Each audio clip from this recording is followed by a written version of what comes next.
Welcome all to சரிதா சமையல். இன்றைக்கி நம்ம சமையலில் பாரம்பரியமான கம்பு மாவு புட்டு எப்படி பண்ணுறதுன்னு பார்க்கலாம். ஒரு பேனில் 1 கப் கம்பு சேர்த்து நல்லா வாசனை வர அளவுக்கு மிதமான சூட்டில் வறுத்து எடுத்துக்கலாம்.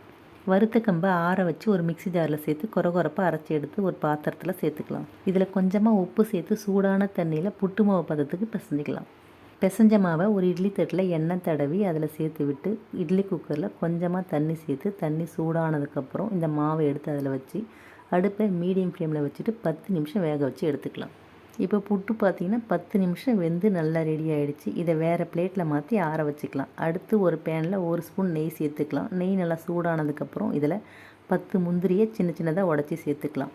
முந்திரி நல்லா செவந்ததுக்கப்புறம் இதில் அரை மூடி தேங்காய் துருவல் சேர்த்து 2 நிமிஷம் நல்லா வதங்கினதுக்கப்புறம் அடுப்பை ஆஃப் பண்ணிவிட்டு இதில் நம்ம வேக வச்ச கம்பு மாவை சேர்த்து 3/4 கப் வெல்லம் சேர்த்து விட்டு 1/2 ஸ்பூன் ஏலக்காய் பொடி சேர்த்து நல்லா கலந்து விட்டால் பாரம்பரியமான கம்பு மாவு புட்டு ரெடி.